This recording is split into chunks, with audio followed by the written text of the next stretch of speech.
Drama. É aquela coisa, né? Tira a máscara.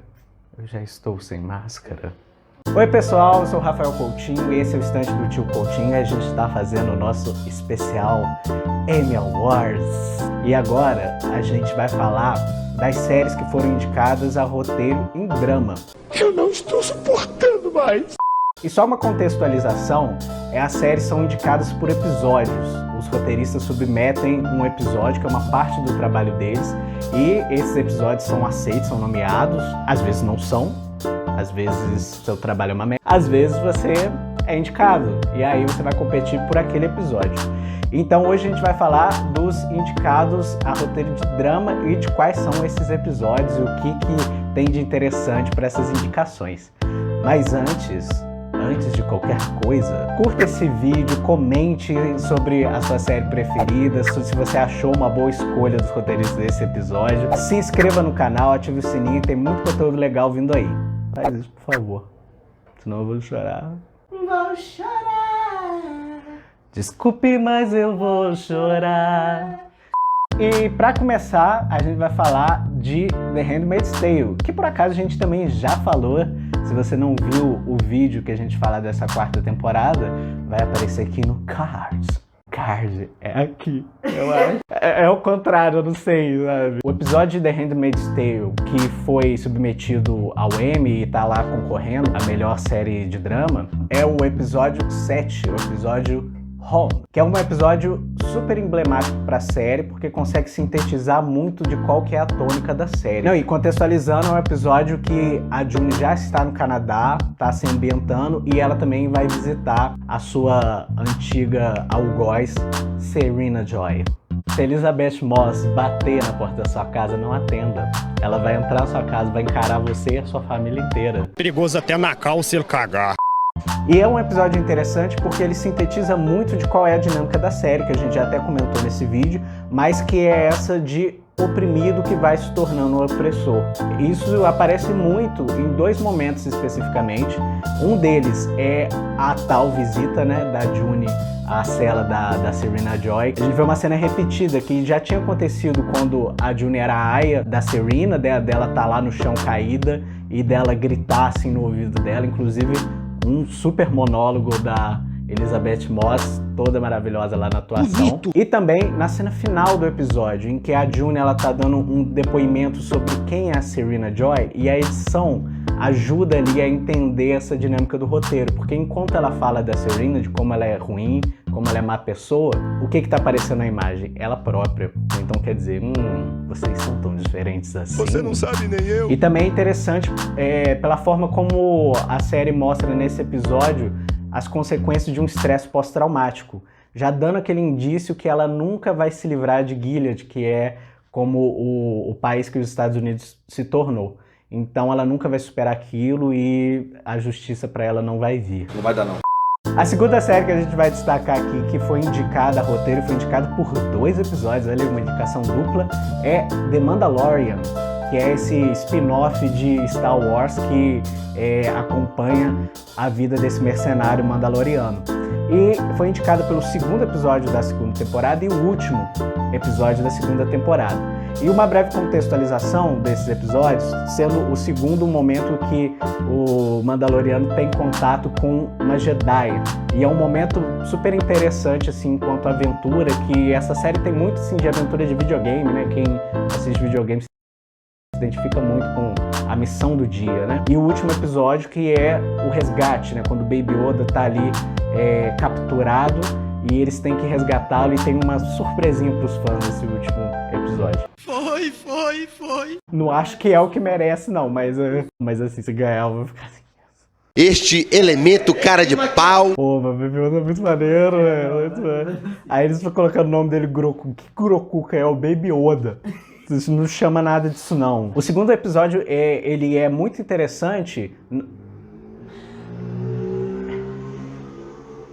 Não só pelas aventuras e as dinâmicas de batalha de um Mandaloriano e uma Jedi lutando juntos, mas também porque narrativamente é aquele momento que reforça a conexão que existe entre o Baby Yoda e o Mandaloriano, que um precisa da permissão do outro, eles têm uma afetividade muito grande, que vai ser muito importante para o desfecho, para aquela conexão emocional do final. E o último episódio, ele é interessante porque, além dessas batalhas e de ser o clímax da série, né, esse desfecho de lutas e de aventura, o que é muito comum em séries de ação e de aventura, você destacar o episódio em que as ações centrais acontecem, os embates, mas também porque os roteiristas souberam guardar aquele docinho que o fã estava esperando para o momento final, que aí a catástrofe é maior, você fica mais envolvido com aquilo, né, esperando aquele momento final, porque se aparecesse antes não era tão surpreendente ou tão glorioso, né? Não ia ter uma dimensão bonita, como se costuma dizer. A terceira série também indicada é The Boys, que é essa série que retrata como seriam os super-heróis na nossa sociedade super capitalista e de redes sociais.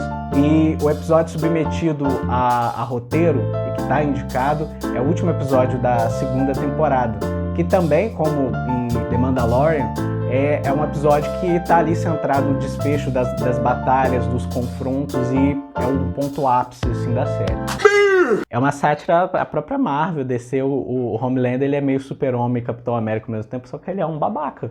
Tipo assim, óbvio, né? Uma pegada assim realista, né, que tipo, se os super-heróis existissem, ia ter empresa por trás, eles iam estar ganhando dinheiro com o Instagram. É a verdade. Aí tem um super-herói que ele é super rápido, aí ele compete em Olimpíadas, aí ele sempre ganha, uns negócios assim muito bons. Cara de pau. Quem explora isso um pouquinho mais assim é o Batman, né? Tipo, ele é banqueiro e fica ali implícito, né, que ele tem culpa. Por que, safado?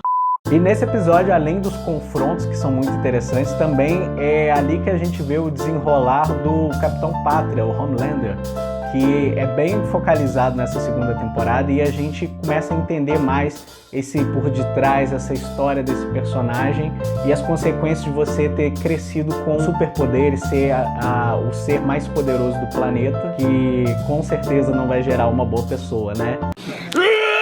Que bodybuilder, porra! Frustre o seu filho, diga não para o seu filho. As crianças vão ser pessoas melhores.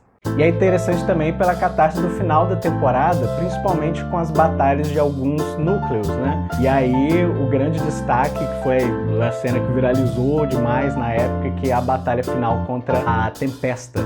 Porque todo mundo gosta de ver nazista apanhando. Bonito! Ele solta um monte de raio, tá porrando todo mundo, e de repente chega lá as heroínas desce cacete, né?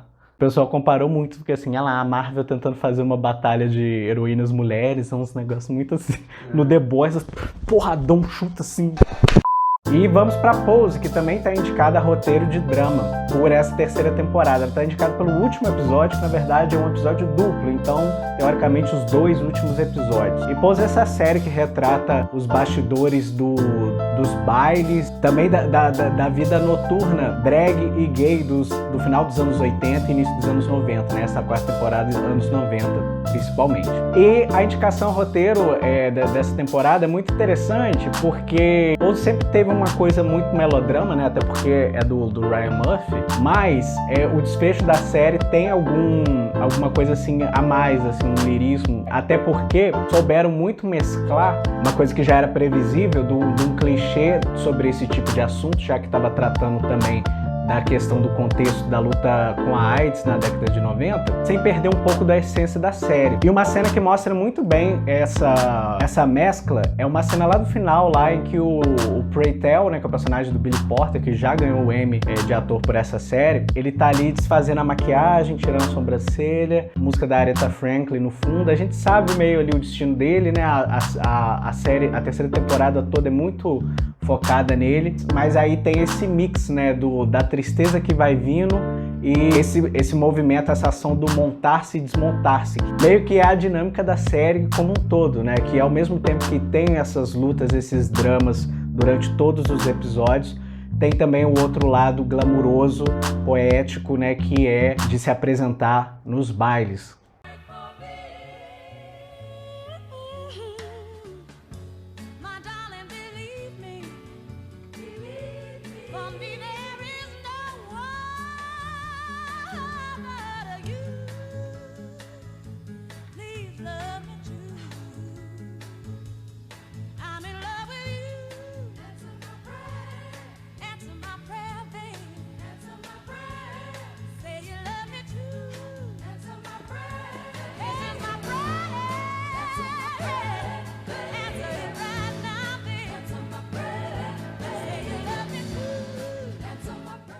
E aí é muito interessante também esse episódio final por essa atuação do Billy Porter, que eu acho que foi uma decisão de roteiro focalizar muito a temporada nesse personagem e nesse ator que tem toda a capacidade assim, de encarar esse protagonismo e dar o peso necessário, o peso e a suavidade necessária para que funcionasse esse roteiro. E ainda temos também indicado o episódio piloto de Lovecraft Country. E é interessante falar assim, quando eles submetem o episódio piloto, que seria o primeiro episódio, porque é meio que um episódio que vende a ideia da série inteira. É com esse episódio que eles venderam a série para a emissora, para que ela fosse financiada e desse prosseguimento. Então é uma ação bem comum você submeter o primeiro episódio, porque ele vai dar um resumo da dinâmica da série, dos temas e do tipo de narrativa que acontece. E no primeiro episódio de Lovecraft Country, a gente já é apresentado aos protagonistas e ao tipo de narrativa que a gente vai acompanhar, que é uma narrativa no estilo de road movie, né, no caso road série, que é o termo que eles usam para série, para narrativa de viagem.